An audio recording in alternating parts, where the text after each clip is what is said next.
In the name of Allah, most gracious, most merciful, peace be upon you. Apologies, I speak slowly. To speed up this video, click on settings, bottom right of the screen, then click on speed and select a suitable speed. So I wanted to talk about the story of Solomon, and I believe that I have a deeper understanding of the true meaning behind the story, and which is the reason why I'm making this video. Now, so to begin with, I'll read the story as it is in the New American Standard Bible. So, chapter Kings, it's section on Kings, chapter 3, verses 16 to 28. And two women who were harlots came to the king and stood before him. The one woman said, "O my lord, this woman and I live in the same house, and I gave birth to a child while she was in the house. It happened on the third day after I gave birth that this woman also gave birth to a child, and we were together. There was no stranger with us in the house, only the two of us in the house. This woman's son died in the night because she lay on it. So she arose in the middle of the night and took my son from me while your maidservant slept." That's a bit strange, because there was supposed to be nobody in the house, so I don't know what relevance the king's maidservant is, but nevertheless, let's carry on. "And laid him in her bosom, and laid my dead son in her bosom. When I rose in the morning to nurse my son, behold, he was dead. But when I looked at him carefully in the morning, behold, he was not my son, whom I had borne. Then the other woman said, No, for the living one is my son, and the dead one is your son. But the first woman said, No, for the dead one is your son, and the living one is my son." Thus they spoke before the king. Then the king said, "The one says, This is my son who is living, and your son is the dead one. And the other says, No, for your son is the dead one, and my son is the living one." The king said, "Get me a sword." So they brought a sword before the king. The king said, "Divide the living child in two, and give half to the one and half to the other."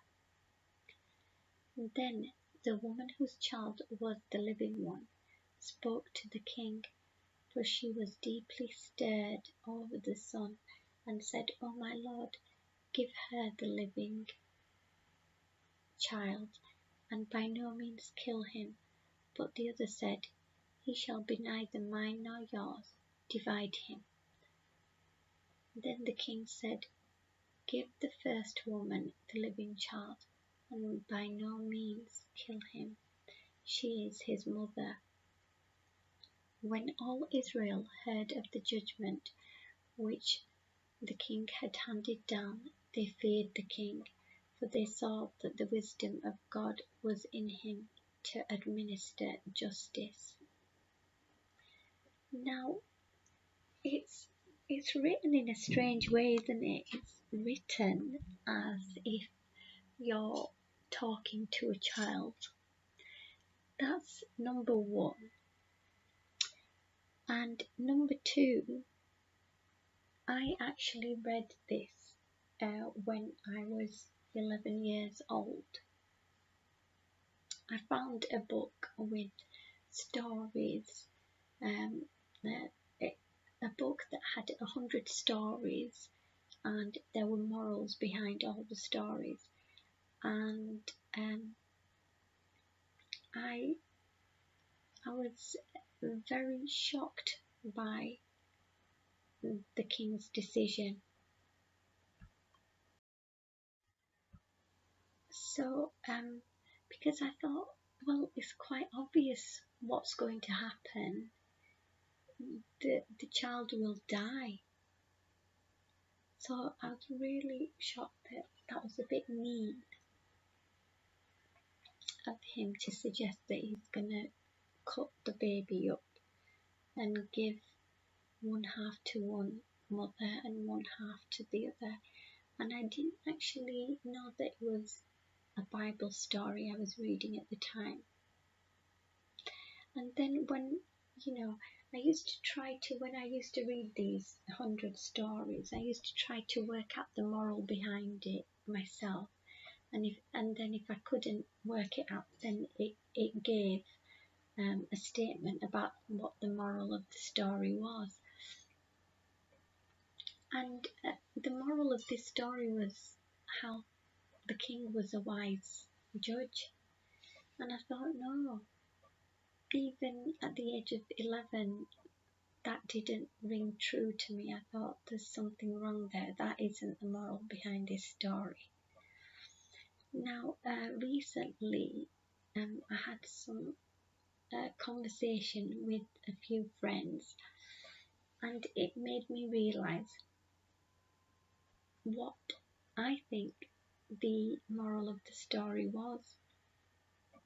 So I did actually research what other people believed to be the moral behind this story, and found what I was suggesting was absent.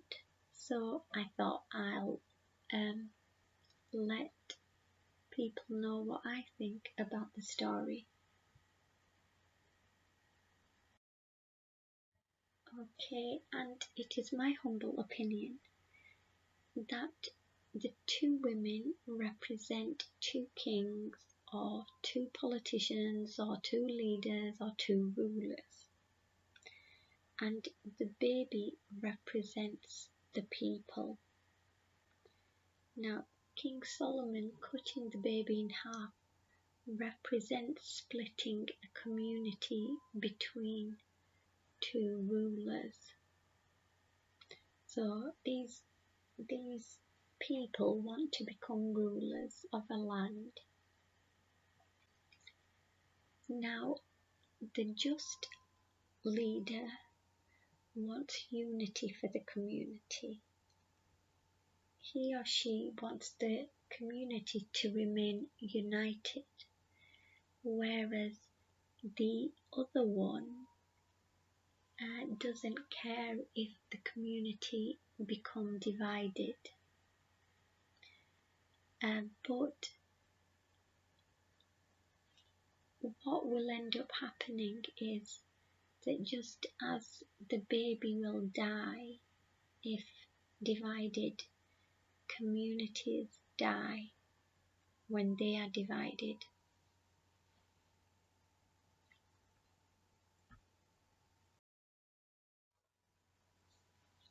And so we come to the relevance of this tale today, in the world today. And unfortunately we see how communities are being split and divided and separated all over the world. The Western Gog and Magog, anti-Christian, satanic Hanseed, gutter elite work tirelessly. They work tirelessly promoting their divide and conquer strategies. Now, I spoke to a young Palestinian Christian girl a number of years ago, and she told me that she wanted a united Palestine. She wanted one state for Christians, Muslims, Jews, and atheists. That was what she wanted. And so I I assumed that that is what all Palestinians want. They just want one state. So I actually found it shocking how the Western Gog and Magog, anti-Christian satanic Hanzir, gutter elite constantly bombard us with the two-state solution, when perhaps the people might actually want something else. From what I can see, the Palestinians just want equal rights. They don't want apartheid, and they don't want a divided community. They want to be united. And in the picture we've got some Jews who are against Israel. They are against Zionism. And as you can see from their banner, they're quite happy to have one state called Palestine, where they can all live as a united community. Furthermore, it is quite strange how people forget their historical truths. Now, this all happened before I was born, where borders were drawn up, but apparently Palestine did not actually exist about 50, 60, 70 years ago, because what we had was the boundaries of Syria, Lebanon, Jordan, and Egypt.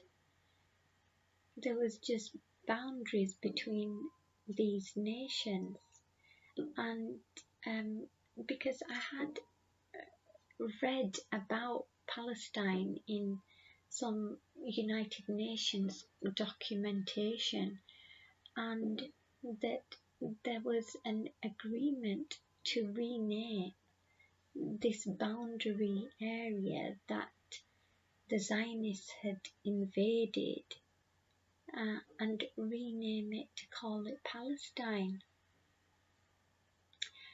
And this was purposefully done by the Western Gog and Magog satanic Hanzir, so that they create those divisions, so that they split the community and hence kill the community, so that they have a new identity and alienate them from Lebanon, Syria, Jordan, and Egypt.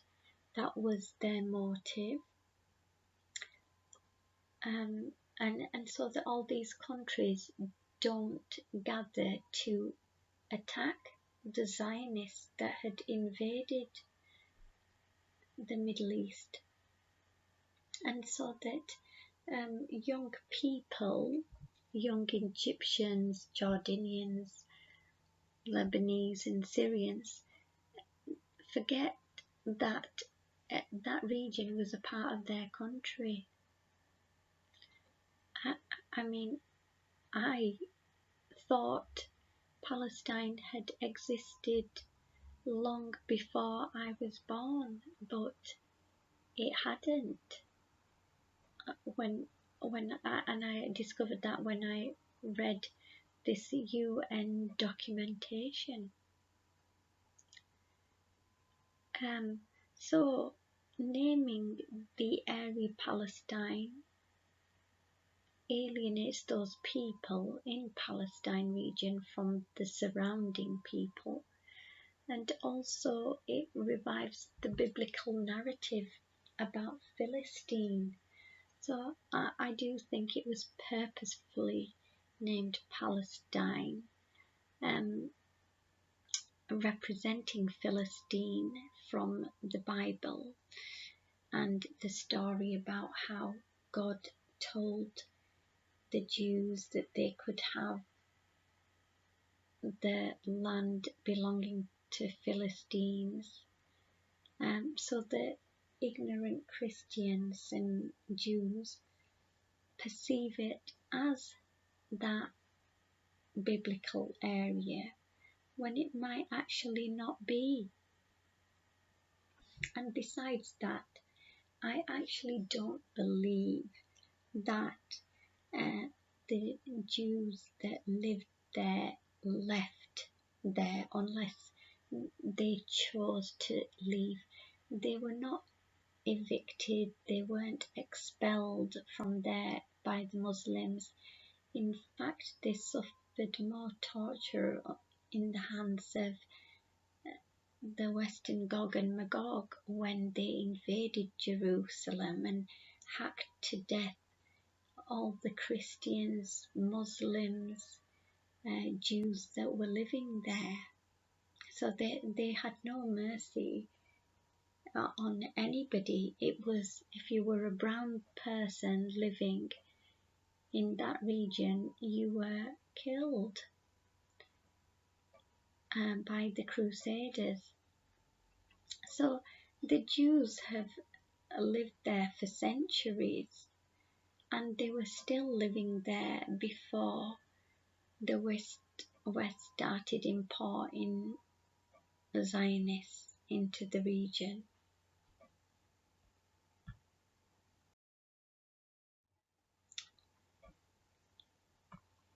Now, what happens in the region depends on God's will ultimately, because his decisions are irresistible, and I have faith that whatever happens will be for the best.